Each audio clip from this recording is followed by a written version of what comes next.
Hello everyone and welcome to Flickering Myth TV. My name is EJ Marino and today we're diving into Christopher Nolan's new blockbuster, Tenet. Is Tenet the movie that will save cinemas? Is this the blockbuster that will get everyone into the theaters? If you're asking me personally, I don't think the movie is all that in a bag of chips, to use a very dated expression. But yes, I am so conflicted on how I feel about Tenet. By no means do I think this movie is bad. It is well made with some decent acting. I think the acting it leaves me something to be desired. But overall, I do think, like I said, the action's good. The acting is there. There's also a scale that feels so awesome to see on the big screen. I haven't seen a movie in the theaters since February, so I was kind of blown away by the spectacle. But when the spectacle wasn't there is when I noticed the flaws in this movie. It's the dialogue, it's the pacing, it's the editing, it's the overall story. Like I said, there is a lot to enjoy here, but when it gets down to the nitty-gritty, I can't say that I love this movie. We start off pretty hot with this big opera opening sequence where we have a big action moment of we get to meet our John David Washington character, only known as the Protagonist, and we get to see where he starts his journey. But it might not be the start of it because, again, this is so weird, wonky, timey-wimey stuff, to quote Doctor Who fans. So I'm kind of intrigued by this at the beginning, and then we slowly start going there, and I'm like, oh, we're starting to see what the Inversion stuff is. We meet Elizabeth Debicki, we meet Robert Pattinson's characters, we see Michael Caine for all of 5 seconds, then we have Kenneth Branagh playing a crazy villain. So we start meeting all of these people, and I'm like, okay, I can vibe, I'm enjoying, and then I just keep thinking of like, and then when is the story gonna hit me? When is it gonna go, oh my goodness, that's what's happening? There's never a moment that actually shocks me in this movie, and that's I think what lets me down a little bit.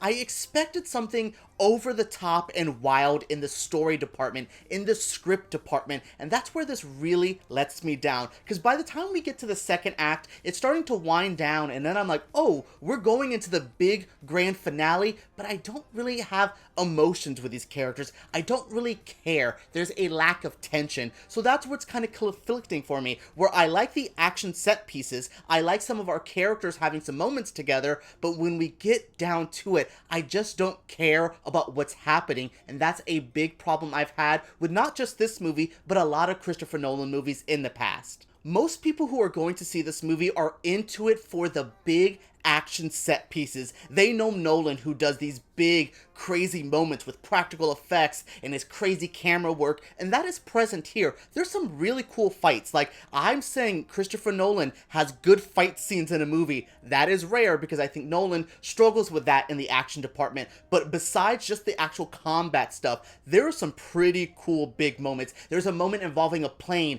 crashing into a building. There's this crazy like war scene finale where we have like a bunch of different people in camo outfits shooting people. It's big, loud, and in your face, but almost in the same way a Michael Bay movie is loud and in your face, because like a Bay movie, I just don't care about the characters. We have our protagonist, played by John David Washington, who I am enjoying as a performer. I don't really love his script, his lines that he has to say, which is something we'll talk about in a moment, but yeah, there's this character that I'm like, oh cool, but I never feel scared for him. I'm never like curious of what's gonna happen next. Even with the Elizabeth Debicki character, who is there all for her son, I just don't care about her son. They don't give me a moment to see him, to see them interact with each other, for me to be like, oh my goodness, oh, I need her to get this right so she can get her family together. That's what this movie lacks, is that heart and soul. It is beautiful to look at. It is crazily made. Like, Christopher Nolan understands spectacle unlike any other director. He really likes the big, the bold, the insanity. But then when I go down and I'm like, all right, let's have two people have a conversation.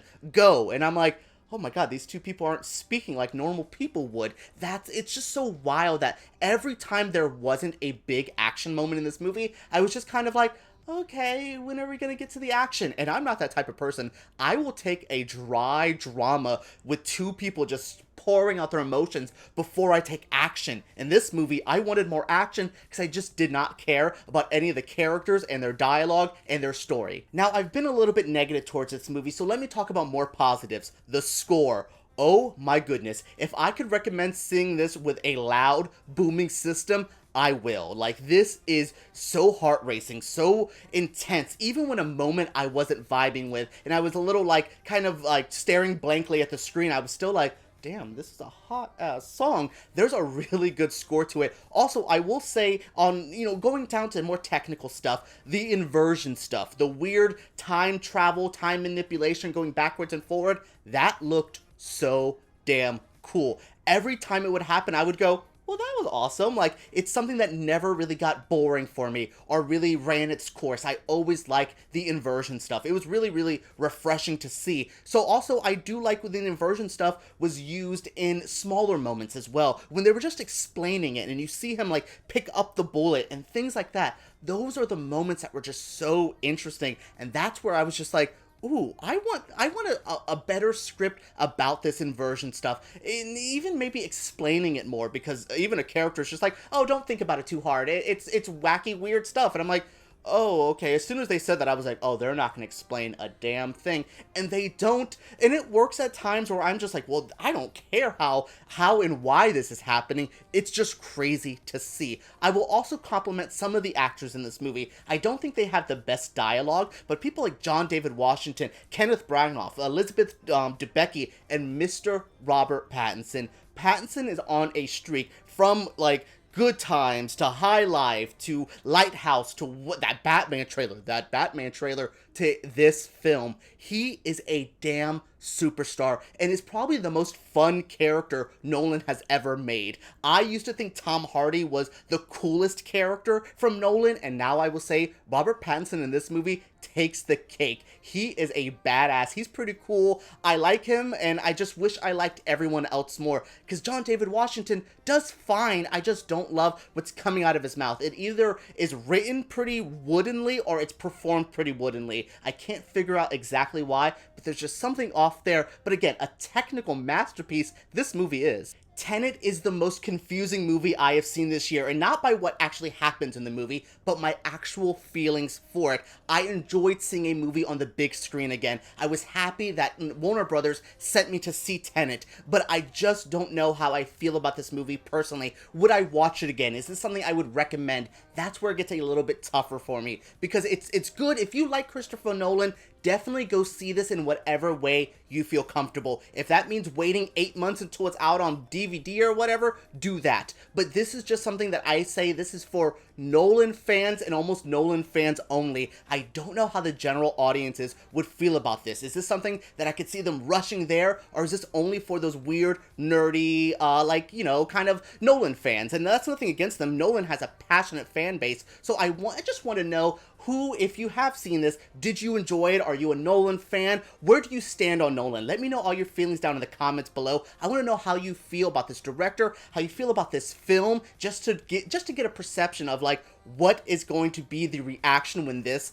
actually comes out. Alright guys, that was it for my review of Tenet. Thank you guys so much for watching this review. Make sure you guys comment down below. I want to know all your feelings on my review and on this film. Are you going to go out and see it in the theaters when it's available? Let me know. Give me a thumbs up if you did enjoy this video, and make sure you subscribe to Flickering Myth, because we make videos like this every single week. Alright guys, let's talk about Tenet down below.